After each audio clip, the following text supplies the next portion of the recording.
Jam TV, it's show number 51.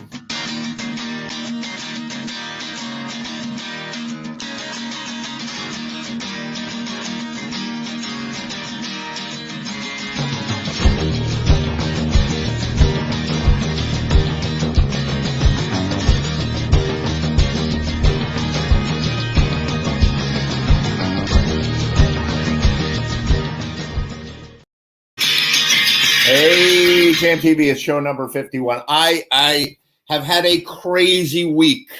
A crazy week. It started with my little cat Munster, who you all know on the show, little orange boy, just went and laid down and died. It was a terrible blow. And I had to deal with that for a few days, and I was just devastated.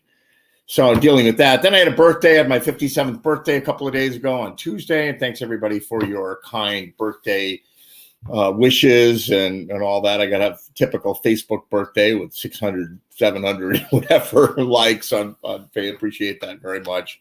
And so a lot going on. And, you know, I realized something. I realized that I'm making a big deal about next week being the 1 year anniversary. And I don't think it is. What? Yeah, I don't think it is. So either we missed one, all right? Honey canceled the parade, honey? Right. We started, March 13th, we had a live show at Bobby Q's. It was Eric Rabaska and his band, Light Warriors. And it was the following week. So it started me to thinking like, okay, well, what is it? So next week is the end of year one, not tonight. And the following week is the first show, I think, is the 1 year anniversary. That's the following week. Is that not also correct? If there's been 52 shows, that's 52 weeks. Where I come from, that's a year. So by whatever criteria. The next week is the anniversary. Well, at the end of the, it's like somehow the Astros and the Mets both started like in 1961, but they celebrated their like 50th in 2 different years because one was sort of doing it the end of the year and the other was like the beginning. It's like right. So there's some math issue because it should be. I guess it was the 13th, so it was the 20th was the first show, and so it'd be something like the 20th, not the 4th. So. But the bottom line is, if you've had 52 shows, regardless of the passage of time, you have had a show for 52 weeks in a row. What are you, a scientist? No, but I mean, if the end of the 52nd week is officially that makes it a year. Right. It's still 52 shows. And absolutely. It's 52 shows, that's for sure. Yeah. And then, the 53rd show is beyond the year. It's a year plus one. Right. So then it's such an unattractive number, so, and it just, what the hell does it mean? Stardate 21.1 is whatever through 2 weeks from now. That's it. It's Jam TV .1. Point one, yeah. So how you been doing? I'm good. I had a funny thing happen. It's not even worth talking about, but I'll say it anyway because I started it. Yeah, go for it. I woke up like the other morning and like I had a black eye. And so of course, at first I look at my wife and I said, "Where were you last night in the middle of the?" But it was just like a funny like hematoma that just sort of went. I looked like, I don't know if you're a boxing fan, but George Chuvalo after he fought Muhammad Ali. It was like, I looked like I'd been punched, but it, and now it's gone. It's it's gone. It's just blood going where it wants to go. I had a black eye once, and how did I get my black eye? Oh yeah, I had an airbag go off in my car. Like I hit the lip of a manhole cover that was tilted up. It just caught my suspension. I was going like 1 mile an hour coming out of a bumpy light, and it bounced and it hit the manhole cover, and my airbag went off. Right. That sucks. It sucked, and it punched me in the face so hard. I was like covered in blood. I look in the mirror. I'm like, oh my! Like I thought I was going to be like, this is the last thing I see. I was with blood everywhere. It just like popped a little something in the skin, and it just went crazy.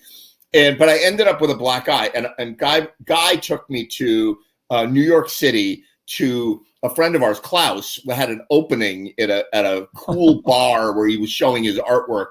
in New York, and I show up at the bar looking like a victim from The Sopranos, like some guy that got the living crap kicked out of him on The Sopranos.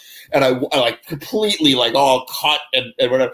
And I walk in and all the girls were like, "Oh, what happened? Oh, are you okay?" And I'm like, I'm just going to do this permanently. This is a great way to pick up chicks.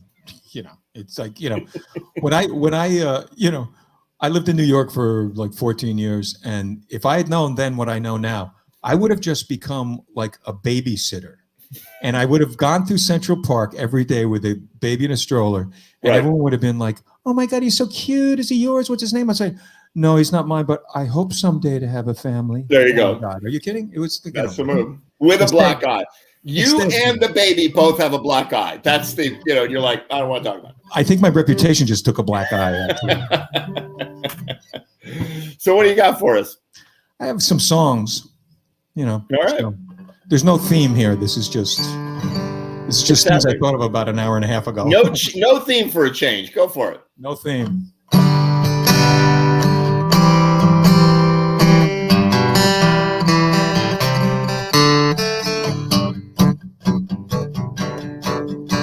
The same old sounds, the same old sights, the same old Friday and Saturday nights.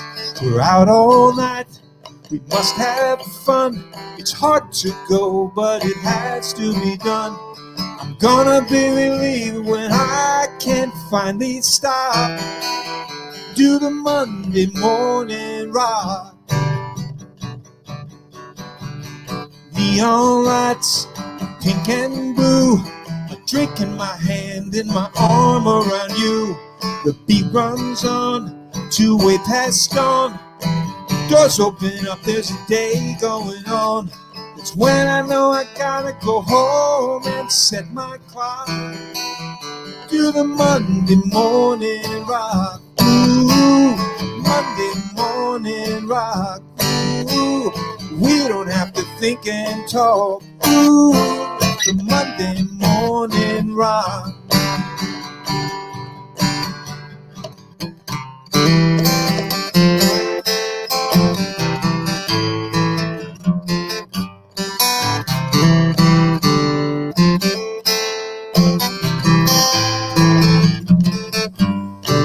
Everybody all up and down around the block. Let's do the Monday morning rock. Ooh, the Monday morning rock. Ooh, we don't have to think or talk. Ooh, the Monday morning rock. It's no more fun, the weekend's done. We've done our duty, now we're all alone. I touch your hand, your eyes eat mine. It's warm, it's quiet, and I'm feeling fine. Let's turn out all the lights and lock the little door. Do the Monday morning rock. Ooh, Monday morning rock. Monday morning rock. Ooh, Monday morning rock.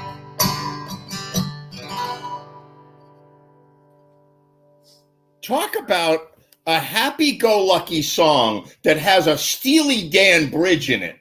Yeah, that's a song by and the ending on the Beatles chord is appropriate because that's by Marshall Crenshaw. And Marshall Crenshaw is such a brilliant poppy guy, and he played John in the original Beatlemania on Broadway.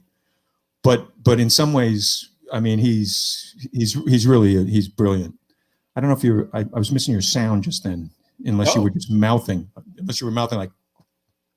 No, I was mouthing. I was like, gee, that's incredible.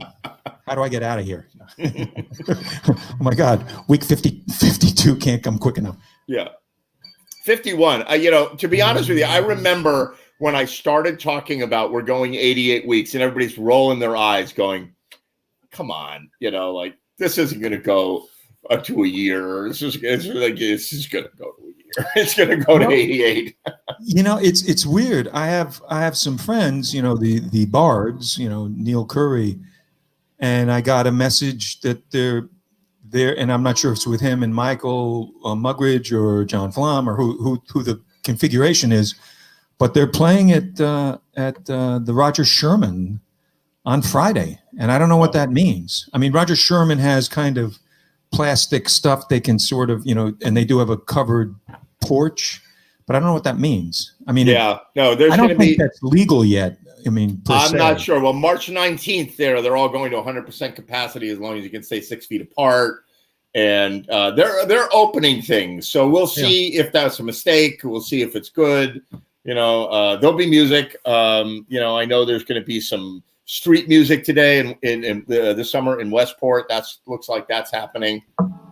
And it's like all the kind going, of thing we did last year. That's all going to start up again, and we'll see how far it goes. Let's be fingers crossed. Maybe there'll be gigs. The street thing. At least you can maintain distance, and I mean, I'm kind of, I was in New York a couple of days ago, and I just don't think that much about mask when I'm outside. But in New York, it's like it's deadly serious. And I just don't feel like that's that's like the problem area, like when you're walking on the streets of New York. And maybe I'm wrong. I don't know. I just don't. I have no idea like how targeted like floating crap can be. I'd rather be at a place where there isn't any. But I got my first shot a couple days ago on my birthday. And, I feel good about that. It made me sick for a day, like kind of gross feeling for a day, headachy and whatever. But I'm glad to do it. I recommend everybody do it. Let's get this thing behind us as quickly as we can. Yeah. The second shot is typically the one where if there's something extreme, it might happen then. And for some people, it doesn't happen in either of them. Right. But it knocked my kid who... He's a teacher. He teaches he's got a ski teaching thing out in Utah, and he's 27 years old. The second one knocked him on his ass. It knocked him out for like 3 days. Wow. It was like that's 3 days when he couldn't be skiing or teaching skiing, and I know that it must have been real. Yeah, right. Well, imagine then how bad COVID would have been. Getting in the hospital with that. Well, I don't know. Feels like we're heading in the right direction, but good. Who can say? Go for it. Do a tune for us. All right. This is a song by Richard Thompson.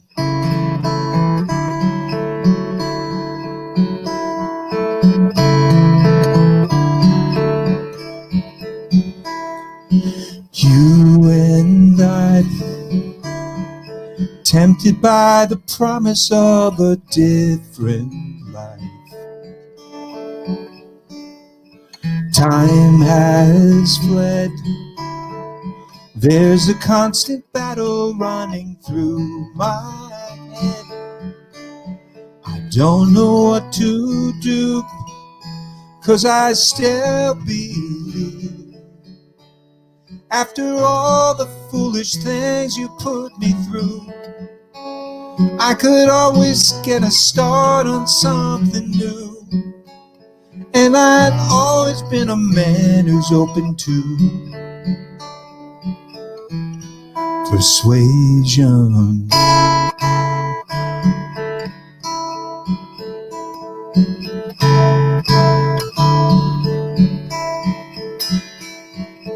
Blind romance, there'll be no half measures given half a chance. But we never learn, trusting in the fire while the cruel flame burns. We need to rebuild what was never there. What got left behind after all the foolish things you put me through? I could always make a start on something new. And I'll always be a man who's open to persuasion. And it's written in my heart, so that everyone can see it. And it's written in my soul. After all, I'd still believe it. I'd still believe it. I'd still believe it.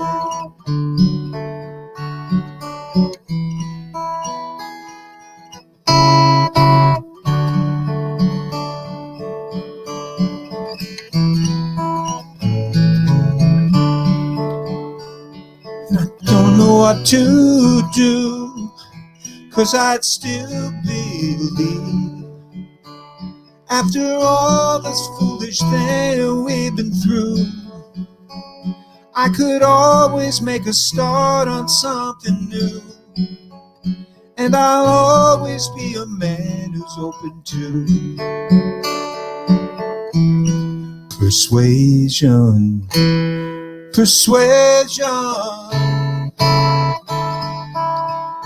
I'd still believe.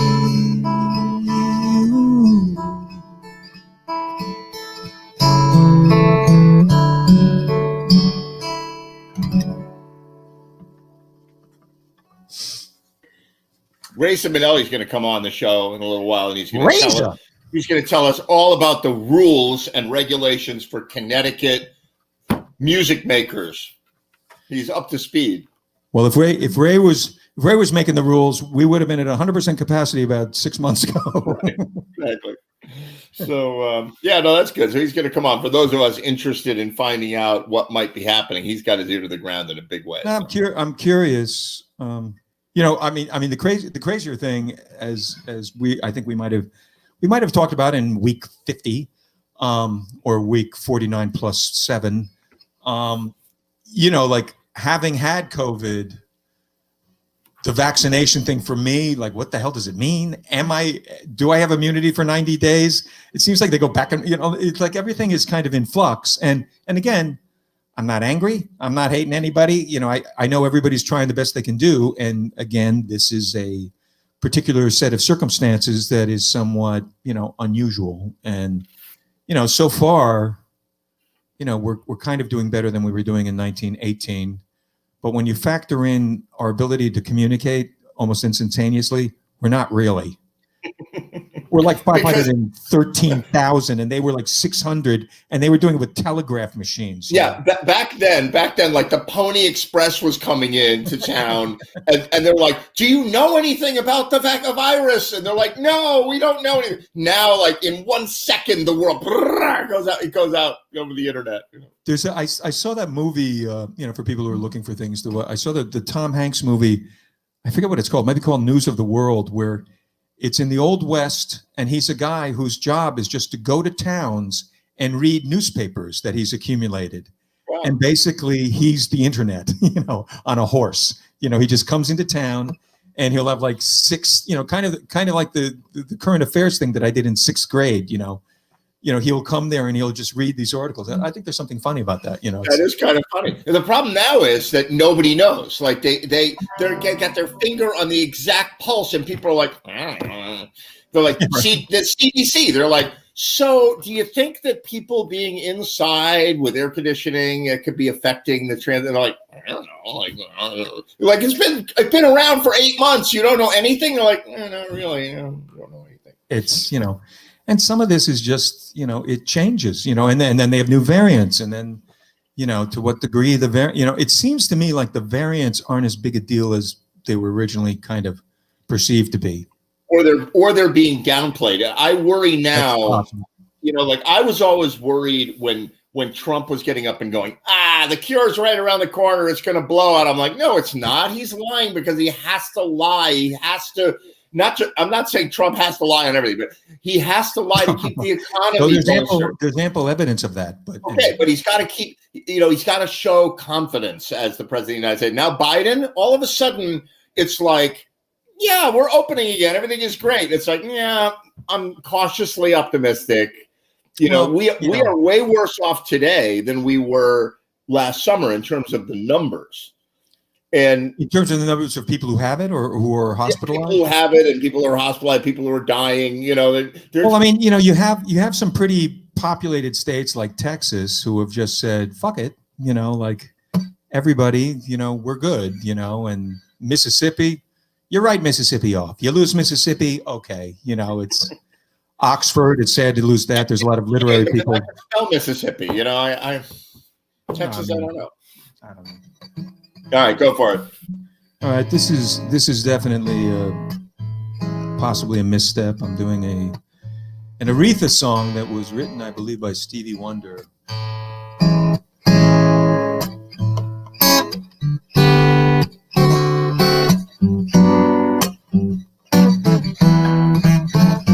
Although you call me anymore, I sit and wait in vain. I guess I'll rap on your door, tap on your window pane. I wanna tell you, baby, the changes that I'm going through. Missing you till you come back to me. That's all I wanna do. What did you have to decide? You had to set me free.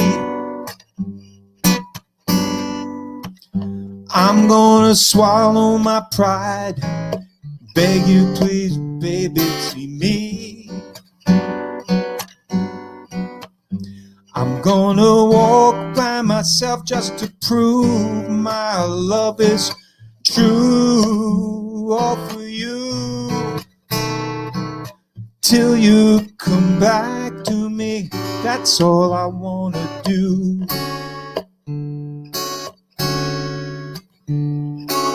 Living for you, dear, like living in a world of constant fear. Hear my plea, I gotta make you see that our love is dying. Although your phone you ignore, sometimes I know I must explain. I'm gonna rap on your door, knock on, tap on your window pane. I'm gonna camp by your steps until I get through to you.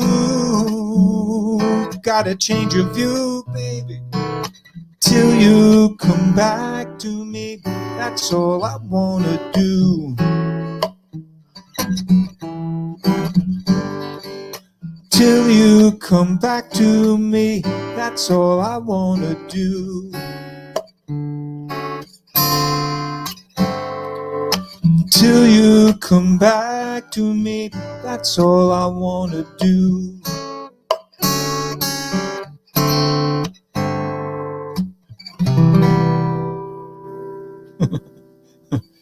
Funny. What's funny? I don't know. It's a good song, though. It's a great song. I actually I love that song, and I never knew it was a Stevie Wonder tune. But now that you say that, of course it was a Stevie Wonder. Yeah, you can hear it. It's like, and Stevie and Aretha. That's not a bad. It's not a bad combination. Oh yeah. So, although Stevie Wonder, I don't know. Let's just say, without getting into a debate, I love Stevie Wonder. I freaking love the guy. Like, amazing, right? But I don't know if I like his politics, and I don't like if I like his activism, because I've seen him a couple of times be very, very, and I don't mean just recently. I mean, I've seen him over the years be very aggressive. And I'm not saying unnecessarily aggressive, but like, I don't want Sting standing at the Grammys with the chief from the rainforest. I'm like, just sing your stupid songs. I love your songs. I don't care about your politics. I've always been that guy. And Stevie Wonder can get very aggressive. So now Stevie Wonder has announced, as of a couple of weeks ago, he's moving to Africa permanently. He's never coming back. I think that's cool. Where's he moving? To Ghana, or I think Ghana. He's moving to. When you come from Detroit, you're going to second guess any move. Like, you're in Detroit or LA. It's like, I mean, Stevie to me is like in the pantheon. And when it comes to like solo guys, the stuff he did, starting with the album Music of My Mind, it was like, what was it, like 72 to 74, 71 to 74. There were 4 or 5 albums right then that stand up against anything done by anything, whether you're from Liverpool, no matter where the hell you're from. That's and right. he also had these 2 guys who helped him, who were synth masters. They were in a synth band called Tonto, and they really, because at the bottom of all this, whether he's like too active for you or too whatever, he's friggin' blind. And like, to me, to be that dynamic and be blind, I can't even imagine what it would be like not to know that there's people next to you going like, or whatever, like, right. I always used to look at his album covers and go like, wow, Stevie, did they really say what this looks like? Like, or how did they explain it, or what? Because some of his album covers were okay, some were like not that great, but I mean, this guy's got, he's courage, he's a prodigy.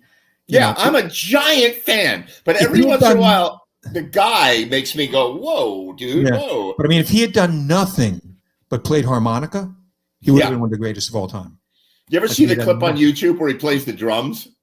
Well, he started as bongos and harmonica, kind of.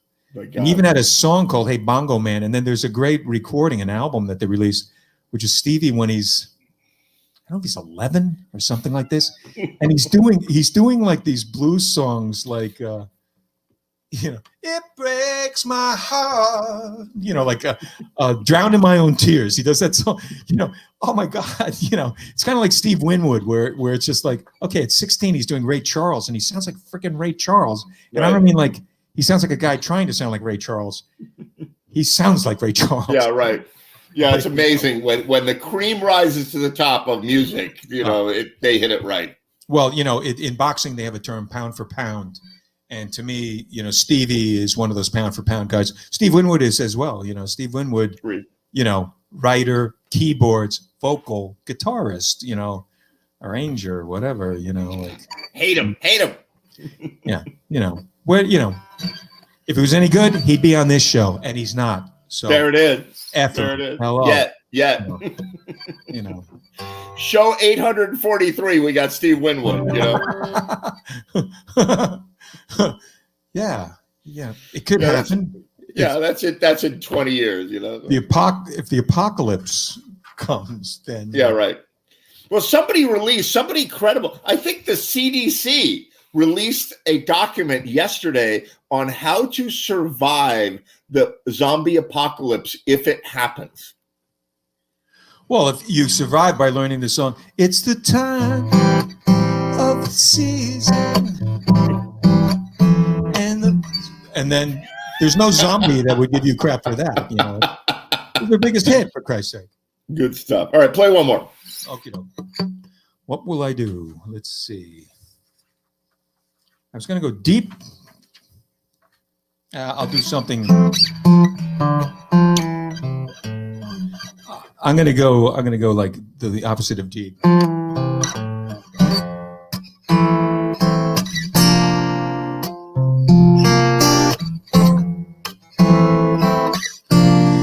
I'm a lineman for the county, and I drive the main road, searching the sun for another overload. And I'm hearing the wire, I can hear you through the wire. And the Wichita lineman is still on the line.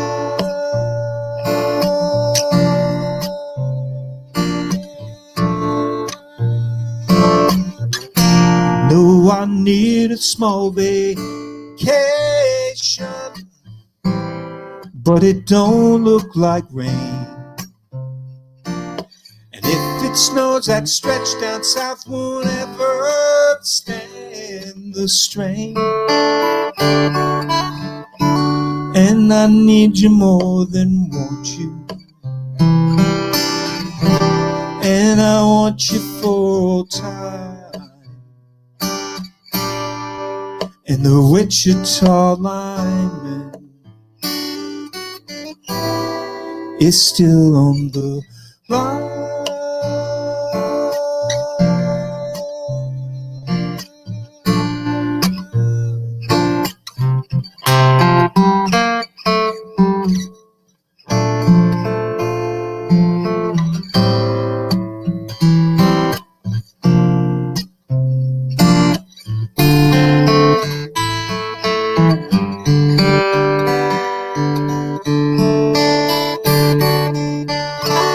And I need you more, want you. And I want you for all time. And the Wichita lineman is still on the line.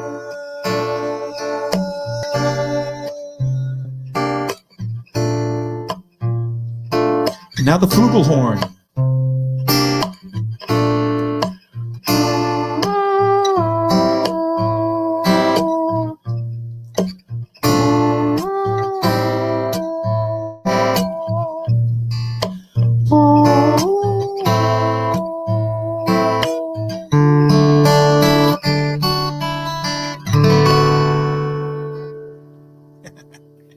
Wow.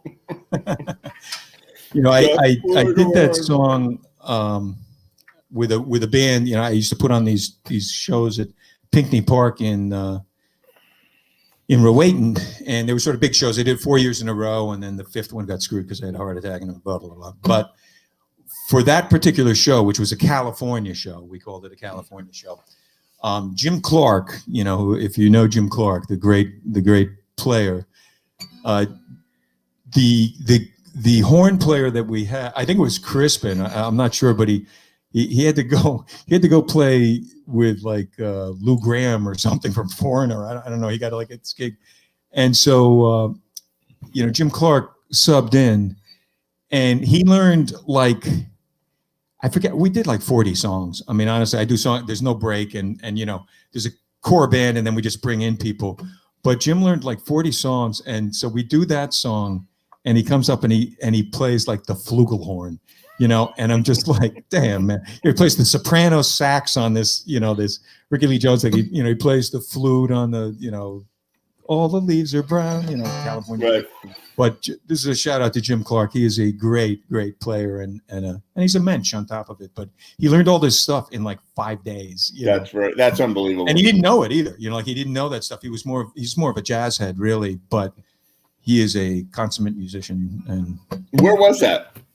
It was at Pinckney Park in Rowayton, and we did 4 shows. We did, you know, starting in 2009, which was the Woodstock 40th. And then the next year we did the British invasion. Then the next year we did New York. And then the next year we did California. And then the next year was going to be the South. And we had like a whole thing there. And my South went from like, you know, Texas, it ended at the Mason-Dixon line, but it got probably as far as Texas, you know. But yeah, it was fun. We used to do that. I mean, maybe someday I can get it together and do that again. But the people who played in that stuff were like, you know, awesome musicians. Some of them are no longer with us. You know, Angel Rizzo, who was just so killer on those things. And I did a bunch with Angel. I miss him. Oh, I you know, Angel is literally a person. You know, there are people that come and go out of your life, and you miss them. And you know, it isn't like I was with Angel all the time. I miss him so much. I think about him all the time, and Crispin does too, because he became like the primary singer in some of Crispin's like, you know, event bands. You know. Right. And once you've had Angel, there ain't no replacing him. You know, like he's a one of a kind. You know, like he was a guy from the Bronx, and man, you know, he brought that, and you know, a sweet human being. You know, and I gigged with him like, oh man, I had a gig in Rowayton, and he was in the band, and God, it was like, it was like 2 months before he passed. And he didn't even, I didn't even really know. I knew he was quiet, and I knew, but I didn't really know, and that's just him. He's just the sweetest cat, man. Actually, I have something I want to, at one point I want to get it to you, like just a video that you can show that's just, one of those shows where, he kills a couple of songs. Oh, I love that. I really love that. Yeah. That'd be great. Good stuff. Hey, Will Bear. Hey, how are you guys doing?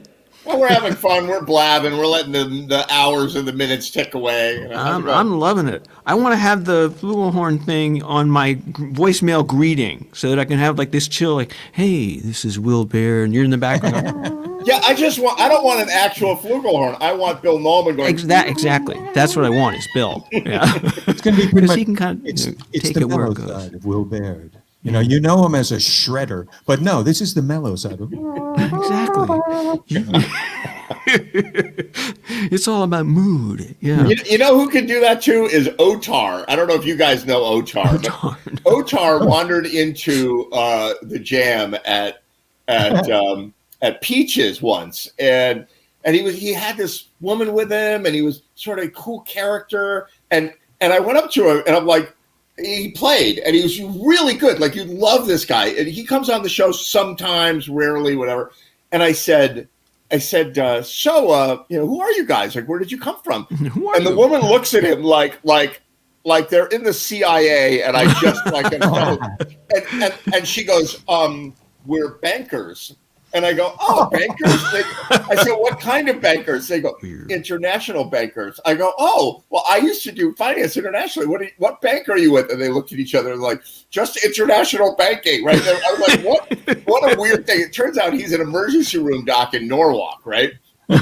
Super smart, super creative. It's his birthday Saturday. And this Sunday, actually, I'm doing like a Jam TV for him, where he does this annual thing. It's a fundraiser for a trust based on a friend of theirs that passed away many years ago, and they do these music festivals, and we're doing it online like a Jam TV for their people. I'm going to stream it on one of my channels too. You'll probably see it. But Otar, and he does the funniest, like, he'll play guitar and sing and then do trumpet solos and tuba solos with his mouth, and it's like really funny. Yeah. Well, my favorite is you with is it the sousaphone, the tuba that you were on the Segway. On the Segway. Going down the street playing it and then like making a little pivot coming back. There will be more of that. It got cold as I was learning the sousaphone, and it's too big to take into my, like, I have no place for it inside. Yeah. So I've got it outside on my porch hanging from the wall. And there will be more sousaphone. I'm sorry to say. Yeah. If you take down some of the deer carcasses that are bleeding out, you'd have a lot more room inside the trailer. Exactly. Very like, nice. Oh my God. So now, I am the cat rescue guy. Like, not really rescue. There are 8 cats and a possum, a skunk, a deer mouse, and a wren bird living under my deck. Wow. And they like, when it's really bad out, they come. I got a roof over it, so it's dry down there, and they're down there, and I feed them and whatever. I have cameras. I posted some of them online, but now I'm working with a lady out in Pennsylvania that I met last week, and she will trap them in have heart traps and take them to the vet and get them shots and neutered so they don't have kittens. And then bring them back. So, like, my herd outside is all going to get taken care of. It sounds like something that Pixar should be on top of, like. Absolutely. Well, so I'm going to raise money for that. So if anybody's listening, that. It sounds like a zoo for people who don't mind being on their stomach, like looking under. That's exactly it. Well, no, I have cameras down there. And I film them. Like, are they motion sensitive? Are they motion? Okay, that's I know someone who does the same thing. So every time they're eating, whether it's 2 a.m, my phone goes ding, and there's a little video recorded, and I'm like, oh, it's the Whitey, or it's the White Paw guy, or names. Oh yeah, like really crap, like Blackie and Whitey and White Paw guy, like I don't. Yeah. But they will have. I have a very dark addendum to this story that a friend of mine, a longtime friend of mine. We're not as close as we used to be, but longtime friend of mine. His little brother, was always like a complete nature freak, and he became a humane rescue person have a heart traps with squirrels in the attic and that kind of stuff. And then he got off his meds one day and he killed his mom with a kitchen knife. It's like, what? And I always thought, like, wow, that is something that is interesting, like. Well, you guys really had like the macabre stories tonight with zombies. The life is strange, man. His mom had it coming. That's all I have to say. She was a very sweet person, by the way, but I'm sure she would be okay with joking about that. Yeah, right. Reza. Hey, Bill, how you doing? Hey, Ray. How are you? It's Ray Simonelli. You get double bills. Nice. What's going on, Ray? Yeah, usual stuff, Oh no! I don't have any alcohol, and he's already frozen in the opening segment. Yeah, didn't even get a sentence out. Oh my God, he's really frozen. I mean, that looks like a portrait. That's a portrait, and he was sending me like upload speeds and settings. Oh, he's there. You're back. He moved. I'm back. You're back. Your connection is very weird. Yeah. So he's drinking for us. Yeah, exactly. Yeah, so Ed, I thought you were going to be able to provide me with some guidance based on the information I sent you. But it all looked good to me. We were working before trying to get it working, and so I don't know. But so what do you have to tell us briefly about what you think, Ray, is happening in the music scene with the COVID and restrictions and all that stuff? What do you got? Well, I can tell you what the restrictions are as it relates to musicians, because I check it every week.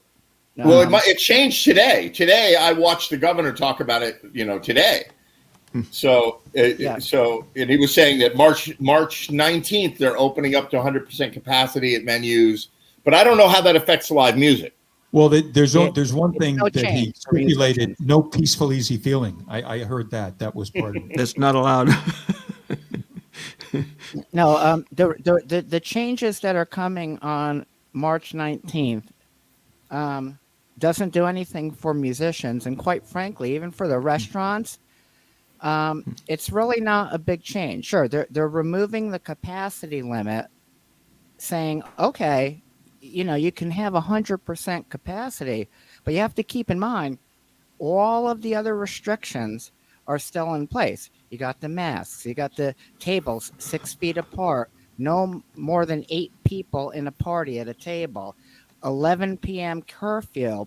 So the bottom line is it will benefit the really larger restaurants in some way, but like the smaller places, with the 6 foot rule, they're not going to really be able to do anything for a while. And the problem for musicians is for indoors, if you look at the Connecticut websites, performers are allowed for indoor events, but it specifically states no vocalists for indoors. Now, if you take a step back to what we were doing in the summertime, the rule was the audience had to be 12 feet away from the band for them to play without masks. But at the end of the summer, when the music kind of shut down, the rules that were in the place of Oh no! He froze. Oh, it's like a cliffhanger. So this was like something important. Next week, and you'll hear the rest of it. He's like, the answer is exactly. And the killer of J.R. Ewing was boom. Say it again. Say it again, Ray. You froze up there. Did I freeze again? Oh no! He froze again. What part did I freeze up? You're freezing all the time today. You're freezing for a long time. You got to be cold. Yeah. You were like, the answer is. Yeah. So going forward.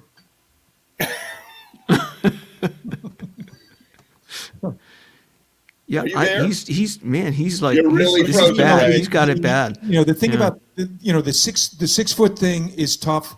The diners, don't wear masks. The wait service wears masks. So really, it's the 6 foot thing is really a big deal. The parties of 8, I don't know. And we'll have to ask Ray about this. But Ray, how does this impact? Is there a allowance for bar scene? Because currently, because I live right here, the Gray Barnes, tavern is right here, and you can't sit at the bar unless you're eating dinner. There is no bar. Right. Yeah. No bar. They haven't released that. The bars. Okay, so that's if you have to be serving food, and if you're not serving food, that's it. Yep. No, right. Bars are still closed. If they don't have food service, they can't be open. But on the music side, like I said, for indoors, vocalists aren't allowed. They did make an exception for performance arts theaters, like Fairfield Theater Company, places like that. And what that says. Oh my God! Everything it's always like, and my most important point is. He's going to come back. He's the intonation. Way. You froze again. You said you froze again. Skip back 15 seconds, right? So the Kennedy assassination, what really was the... On the grassy knoll. You are freezing up really bad today, Ray. Yeah, I'm Grassy Nolan. That's right. Exactly. This is like maybe Ray and I can swap windows, and then he would get Kinky. I'd be in his place, and he'd be in mine, and then he wouldn't freeze. And now he won't freeze, and I'll try that. Well, you're freezing really badly today. You might want to come back in the studio, reboot your computer, because you're freezing for like 15 seconds at a time, Ray. Unfortunately. Yeah, that's unusual. Well, usually I see the screens go black anytime there's like multiple people on the screen for some reason. I don't know. It gets caught up. I don't know. I think it just takes up a lot of bandwidth or something. I don't know. No, it's something with your connection. Your connection is screwy today. So why don't you come back into the studio? Leave the studio and come back in. We'll see if it fixes that. Okay, I'll give it a try. But in the meantime, I want to bring on Will Baird. I want you to play some music. Okay, I'll do something. Hey, Bill. This is an original. It's called Dreaming of Sunday. All right, fantastic. It's about being on the beach when it's warm, which Good we'll stuff. be able to do, whether we have masks or not.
Very nice, very nice. Thank you. I had to play one major seventh just to like show Bill that I could do one. I was going to say, I was playing along with you, and I was like, "Come on, man, you know majors. That F is You can do it. You can do it." That's funny. Hey, Chris Owen. Hi. Hey, everyone. How you doing, Chris? That's how Hey, Bill. How you guys doing? That's how I fixed Ray Simonelli, by turning him into Chris Owen. This is. I got moved up in the batting order. I always wanted to bat third. He's tried for us to to say whether that's an upgrade. That's not for us. I'm an RBI guy, high average. Yeah. Nice, Will, as always. Beautiful. Oh, stuff. thanks, Chris. I appreciate And it. an original to boot. Wow, good work. So thanks. Very cool. Do another one, Will Bear. Sure. This one's not an original. This is by Ryan Adams, who Ryan Adams is like this enigma. I don't even know what that means, but he's open about the fact that he's got a substance abuse problem. So there's that. He writes really, really good songs, but they're really obscure. And then like 1 out of like 30 is an amazingly great, beautiful, clean hit song that someone takes, like, someone big takes and goes with it and makes tons and tons of money for him. And then he goes and writes like 20 more really obscure, odd songs. So anyway, Ryan Adams. You'll recognize his tune after a minute or two.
Fantastic. Thank you. Very slow. I was a little. I thought of the aromatherapy, ad again. It's like these guys are all. They're all going to come back and they'll all be like flat. They'll be like play a joke on me. That's true. Well, I'll tell you. So I had the COVID shot on Tuesday, right? And yesterday I was actually kind of sick all day. Like I was like headachy, not sick, but like just blah. And today, and now I feel fine. But all day I've been kind of like, I feel fine, and then I go, maybe sleepy, And I was actually like, while your song was playing, I was like, am I going to go into the sleepy mode? And I didn't, so it's all good. Like I say, I closed the club. Unless you want like a really mellow place where people are going to hang out for the vibe and like be like, this is really cool. We're out on the water. You're going to take over the world because you don't sing. That's what it is. I was thinking about the whole time. I was just like, it's Will Baird's world, and we're all just living in it. It's like, if I could just get down there and get a freaking vaccine, then I would come down and live in it. You cannot get a vaccine up here. You can't. I don't know who's getting them, but you can't get it. I spent from 6 a.m. till 9 a.m. this morning trying to get online to get a vaccine, and I had stuff like Ferris Bueller experiences where it says you have 300 people in line waiting in front of you, and I'm like, well, that's the lowest number I've gotten so far, so I'll wait. And it's ticking down, and it suddenly clicks up and goes, you have 900 people in line waiting in front of you. And it's like, what the 600 people cut the line?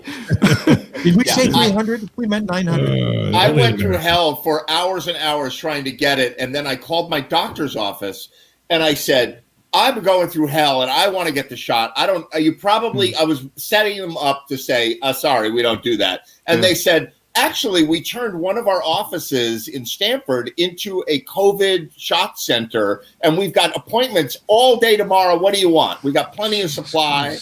So I'll drive down. If you're dead ending, I anybody. hear a lot of things about Stamford. I hear like Stamford is mentioned often. I don't know if that's the land of opportunity for vaccines, but I don't know. But Will, I'll tell you this. I'm in Massachusetts, but I could be down there in 3 hours. I'm going to connect you with my doctor's office. They said to me, the nurse said to me, don't tell anybody. And I'm like, it's okay. I'll just say it on television. I'll just say it on my show in front of 300 people. What you do is you need to be a patient there. So what you do is you go and they have a testing clinic. So you get the test. Okay. And they'll take anybody for that. And then you call the next day and say, by the way, I need a shot. And they're already in their system and you can get appointments. So anybody that wants that, inbox me. I'll send you all the phone numbers and hope we have in the system is a big deal.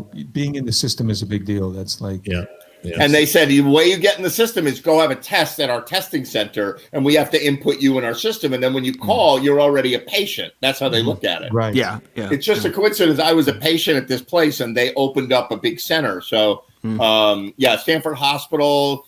I understand now everybody's diving on Stanford Hospital, and they'll probably be diving on this place. But it's going to be tough for a while. I just feel like I'm not angry at anyone here. I think that we got the COVID got a 9-month head start on us, and I think all things considered, they're doing pretty well. And I think the fact that the vaccines have been developed that quickly, I think that was pretty. Back in March when they're like, it won't be till January, and people are like, what the fuck, and it's like somehow that indignation sort of went by the wayside. Suddenly when it became January, like, this is amazing, and it is, it's like. The average is like 4 years to develop a vaccine. That's been the average so far, and we got it done in less than a year. I mean, it's crazy when America does that science thing. It's crazy. Like, this was actually this was created by dogs, so it was actually done in dog years, which means it's actually sped it up. I maybe that would make it longer. COVID, I'm not sure. COVID is dog years because each day seems like 7 days when you're in lockdown of some sort. Yeah. It's strange. I'm getting this weird feeling hearing you guys talking about things opening up. What I start to think of is like getting scared of the thought of like, oh God, no, now I got to hustle for gigs again and like, chase after people and like call me next week. Oh God, again, So it's like suddenly the reality of maybe I'll just stay here and not get a shot. Yeah, listen, hide. Listen, you know what you're doing. I hear lots of mixed signals. I hear mostly politicians saying, oh yeah, we can open up, everything's great. But then I hear Anthony Fauci comes on and goes, No, wait, you can't do that. It's not over yet. So I'm being cautiously. I'm with Fauci. Yeah, he's been right more than wrong. Yeah, right more than wrong. We can move to Texas. If I were there, I would slap you because if you have to get back into the game, get back into the game. But of course, all in due time. Like whenever. All in due time. I'm curious, Ed, when Ray gets back. When he gets back from the dial-up service or whatever the fuck he's got, wherever. When Ray gets back into this team, I'm curious. I may be gone by then because I'm hungry now and I want to eat dinner. But I'm curious what the deal is with like the people I know who are playing at the Roger Sherman. Yeah, how is that? I assume they must be playing outdoors, and they do have the capacity to do that. But I'm just curious. We're gonna find out. I got my finger on the pulse, and we'll see. It's interesting. Charles, everybody knows Charles. He goes by Faux Finho on Facebook. He commented. He said, "Can we start a GoFundMe to get Ray a new router?" But then, of course, to speak to your Bobby Q's comment, he immediately then posted this. I just want to know when I get back to Bobby Q's to get hammered drunk before I get up and play some Lynyrd Skynyrd. That's what we're all waiting for. Free bird. For Faux Finho to get hammered and play some Lynyrd Skynyrd. Who doesn't want that? Everybody wants that. That is the American dream. I am ready. I am ready for that. So, Chris, you got some music for us? I do. I just want to tell you, I got both my shots. Oh, you got you lucky guy. I'm one of the lucky ones. And I had a very lucky story. I was I had mine down at the Armory in Washington Heights in the city. Nice. Of all places, Columbia Presbyterian ran it out of there. It's a big, it's where LIU and all those teams play. It's a big basketball arena. Right. And I got in for my second shot, and I'm in this huge long line to hand in the medical questionnaire. They give you a medical questionnaire that you have to, have you had any of these symptoms, blah, blah, blah. Yep. And I may be 150, 200 back, and some guy starts coming up, and he goes, anybody here with Pfizer? And no one's saying anything. And I'm looking at my card. Yeah, I got Pfizer. Come with me. And he takes me all the way to the front of the line. And I sit down and I fill out my medical with the lady there, and she charts me in, and I had my shot within 3 minutes and was out the door. That's great, because it was thawing out. It was getting warm, so they had to get it in your arm. Yeah. So what does that mean when they say you're with Pfizer? That was like on your card, or? Yeah, I got the Pfizer vaccine on my first shot. So you give you the Pfizer on the second one. Everybody else was Moderna. Yeah. Moderna. So at a place like that, at a public place, some people are giving Moderna and some people are giving Pfizer, and you have to be consistent. You have to have the same of both. Is that how it works? Right. Yeah. I also got to come back in 3 weeks because I think Moderna is a 4-week wait between shots. Right. I feel like I was cutting in front of everybody. You're lucky. How'd you feel after the shot? Will you feel okay after the second one? I had no symptoms. I felt better than I did when I walked in. It gave me a boost.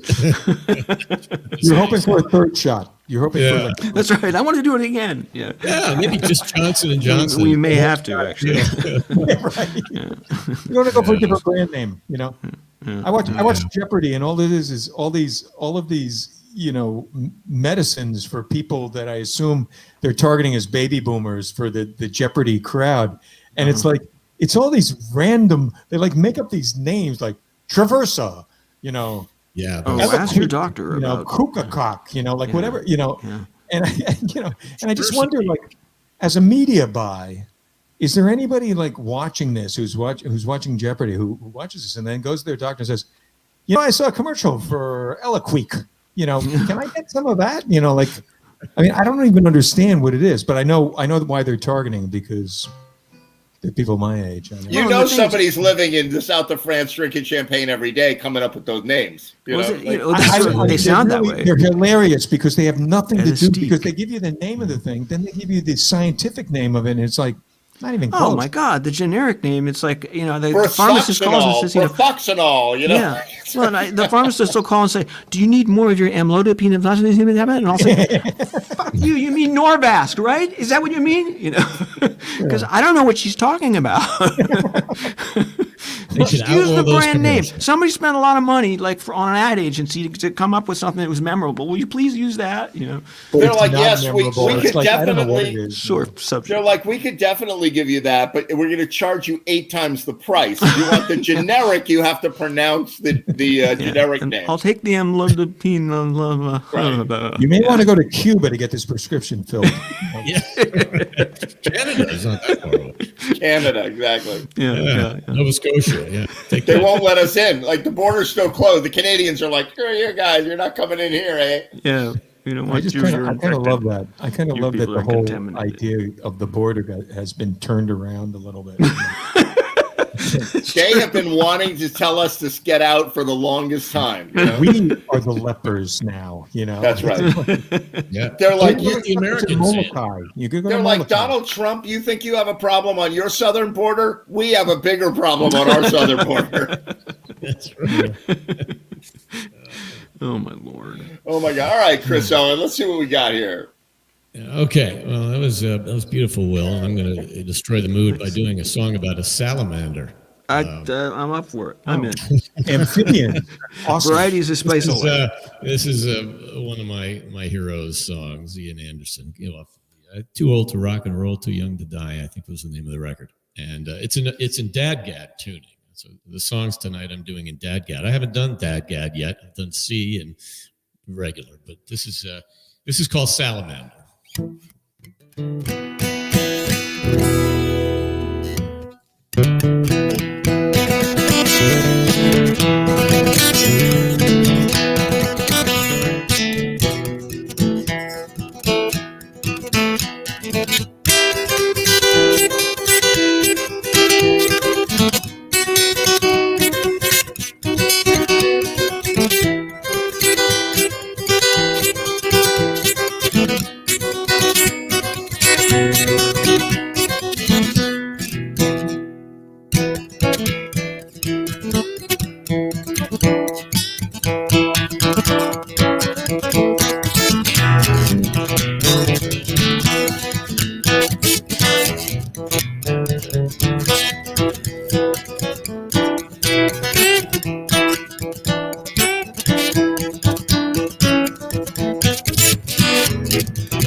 Salamander, born in a gentle stream. What was it when you branded you with your name? I see you walking by my window in your Kensington haze. Salamander, salamander, salamander. One for you and I'll burn for you.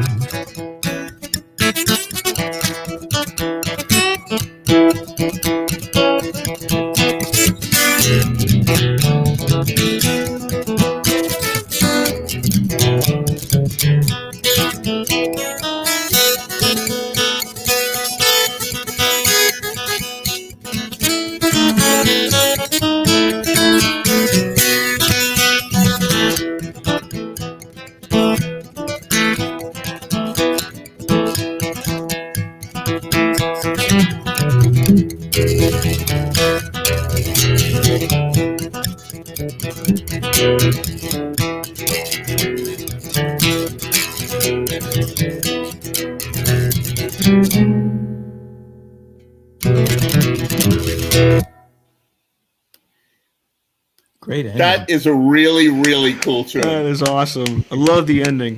Great ending. Yeah, about a salamander, and I guess looking at the words, it's his his thoughts on the creation of any one of us or any one of the species out there. Very interesting. There are any songs about see it walking along his windowsill, and he said, "I'll write a song about that." That's cool. That's a really good tune. Yeah, thank you. Yeah. He didn't write a lot of songs in Dadgad. Most of it was standard tuning, but he has 3 or 4 real special tunes like that. Yeah, I really like it. You've heard a lot of them on this show. I like it for dark tunes. Like, it's just there's something about it when you play that low note that's like, low D. Yeah. He's something serious, and then you go into Salamander. It's like, what? Right. Well, the next song is fits the description here. Okay. Now we're going to go dark. This is called Lord Franklin's Lament, penned sometime about 1845. Wow. I know this. This maybe song. Is this the oldest song to be played on the show? I don't know. I don't know. I think you played an older one. Is this a copyright strike? Are we going to get it? I played one from the late 18th century, also a Scottish tune. But so this is about. Speaking of Canada, this is about Lord Franklin and his expedition up to try to find a passage to the pole, and like so many others, it didn't make it. And got iced in and blah, blah, blah. Never saw the light of day. They actually found a note on an island. I forget the name of the island up there in the Arctic. And, that Lord Franklin had died here in 1845. Wow. Along with his crew. So this song is from the standpoint, it's a weird song because it's about a sailor dreaming on a boat about what Lady Franklin, Lord Franklin's wife, would have written about her husband and her search for him. Apparently, she sent 7 or 8 expeditions up to try to find him, but to no avail. So this is Lord Franklin's Lament.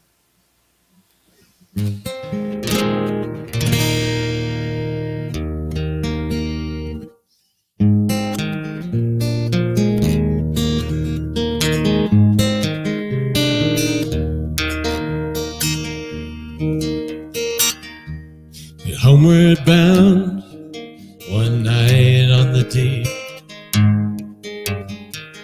swinging in my hammock, I fell asleep. Dreamed a dream that I thought was true, concerning Franklin and his gallant crew.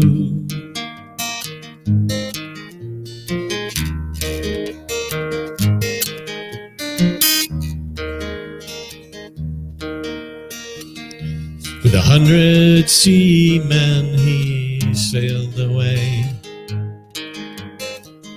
to the frozen ocean in the month of May, to seek a passage around the pole, where our poor sailors do sometimes go.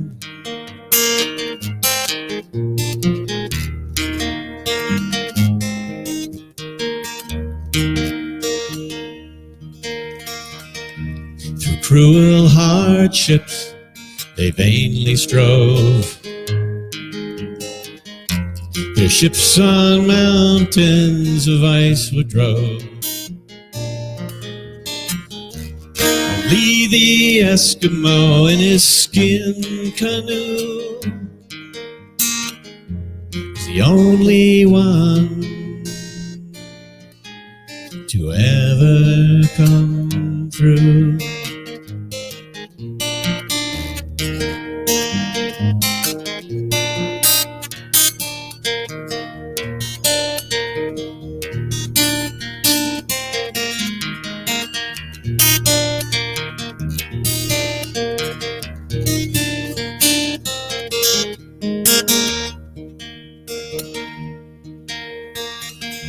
In Baffin's Bay, where the whalefish blow,